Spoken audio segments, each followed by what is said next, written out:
నువ్వు వచ్చావు, నిన్ను కూడా కలిపేసుకుంటున్నావు. నువ్వు ఇంటి దాకా తోడుగా రమ్మన్నాను. ఇకటైతే ఉండనివ్వండి కరణం బాబు గారు. మీరు అమ్మాయితో లోపల కాలక్షేపం చేస్తే వీడు నాకు తోడుగా ఉంటాడు. కాసేపు మీ ఇద్దరం కృష్ణారామ అనుకుంటాం. కృష్ణారామ ఒక పంకజం, నీ ప్రతాపం వాడి మీద చూపించకు, బక్కెదవా బేరం అంటాడు.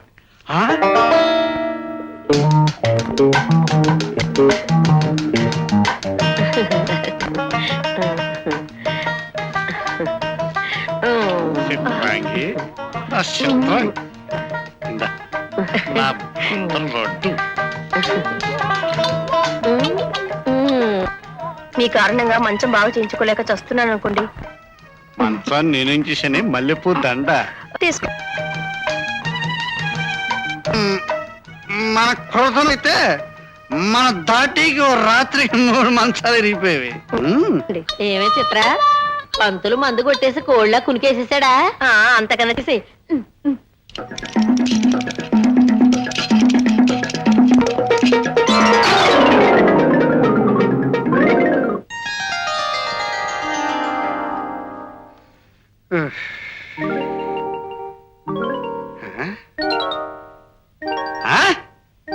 చిత్రాంగి, చిత్రాంగి. అబ్బా, ఒళ్ళంతా ఒకటే నొప్పులు బాబు. ఏంటే మళ్ళీ మంచం వరకు పెట్టేసానా? చి, సిగ్గు లేకపోతే సరి. చేసిందంతా చేసి ఏమీ తెలియనట్టు అడుగుతున్నారు. అసలు మన స్పీడే అంత. నాలాంటి మొగాడు దొరకడం నీ అదృష్టమే. ఇదిగా ఈ 100 రూపాయలు పెట్టుకుని గోల్డ్ కాయిన్ తాగి పగలంతా రెస్ట్ తీసుకో. వస్తానా? ఒళ్ళు జాగ్రత్త. చేతగాని సార్ పెద్ద మగాన్ని అనుకుంటున్నాడు. ఏమిటి పంతులు గారు, ఇక్కడికి వస్తే చాలు మిషన్ గన్లా దడదలు ఆడించేవారు.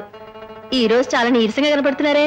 నీరసంలో గొడవలతో బొత్తిగా మనశ్శాంతి లేకుండా పోయింది. నీ దగ్గరికి వస్తే కాస్త హుషారు వస్తుందని ఇలా వచ్చాను. అయితే ఇవాళ మంచం ఇరగొట్టారనమాట. ఆశలేం పెట్టుకోకు, నువ్వు కాస్త హుషారు ఇవ్వాలే కానీ 4 మంచం కోళ్ళు ఇవ్వడం విరక్కొట్టేస్తాను. చిత్రాంగే, ఏమిటి ఈ దిక్కుమాల వీరభద్రం గారు ఇప్పుడు వచ్చాడు? అని ఏం చేయమంటావు ఇప్పుడు? వెళ్ళి అవతలి పొమ్మని చెప్పండి. దున్నపోతు వాళ్ళకు ఆయనను. నాకు మీతో ఉండేసుకొని ఉంటుంది. నిజమేననుకో, కానీ ఎంతైనా ఈ ఊరికి పెద్ద. నన్ను మెడబట్టుకు బయటికి వెళ్ళినా గెంటేగలే. ఇప్పుడు ఎలాగే పోనీ కాసేపు మీరు మంచి కింద దూరండి. ఆయనతో 4 మాటలు చెప్పి బయట పంపించేస్తాం. కానీ నేను ఈ మంచం కింద ఉండగా వాడు కానీ మంచం వెరకొడితే మీ ఇద్దరు నా నెత్తిన పడతారు.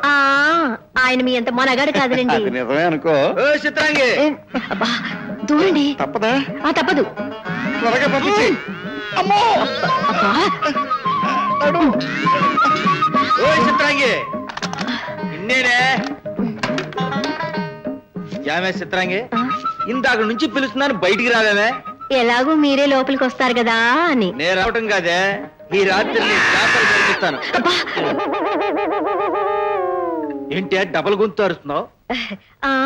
ఏ ఆడపిల్లనైనా ఇంత గట్టిగా నొక్కితే ఇలాగే అరుస్తుంది.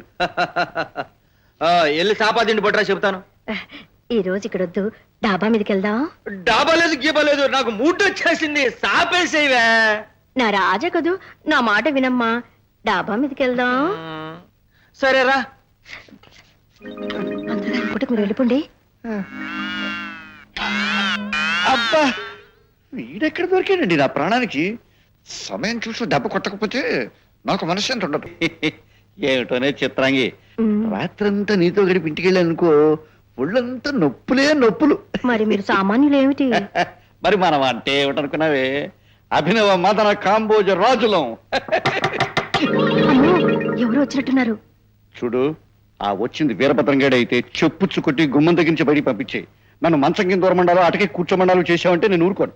మీరు ఇక్కడే ఉండండి, ఎందుకైనా మంచిది. గదిలో లైట్ తీసేస్తాను. లైట్ తీసేస్తానంటావా? అదే మంచిది. వాడు లోపలికి వస్తే నా కాళ్ళు చేతులు తొక్కేస్తాడు. వెళ్ళరా. అమ్మా, వీరభద్రం గారు వచ్చినట్టున్నారు. లోపల పంతులు గారు ఉన్నాడు. పంతులు మంచం కింద తోసేలేపోయావా? అదేం కుదరదని మంచం మీద కొంచెంలా కూర్చున్నాడు. అయితే ఓ పని చేయి, భద్రం గారిని తీసుకుని నువ్వు డాబా మీకు వెళ్ళిపో. లోపల చీకటేగా, పంతులు నేను చూసుకుంటా. తొందరగా వెళ్ళు. ఇంకా ఎంతసేపు ఎదురు చూడాలి చిత్రాంగి? ఏమిటే చిత్రాంగి, ఆ వచ్చినవాడు పంపించేశావా? పంపేశానండి బా. ఆ, ఏమిటే ఈ మధ్య నీకు బాగా ఒళ్ళు వచ్చినట్టుంది అంతా మీ చలవే ఎంత బరువు ఉన్నావు ఏమిటి అమ్మో నువ్వు పంకజానివి చిత్రాంగివి కాదు చీకట్లో ఎవరైతే ఏంటి పంతులు గారు ఇవాళ మంచం ఎరగొట్టండి అమ్మో ఈ మాంసం పెరగడం మాట ఎలా ఉన్నా నా నడుము విరిగేట్టు వదిలే వదిలే నన్ను భయపడితే నీకు దండం పెడతాను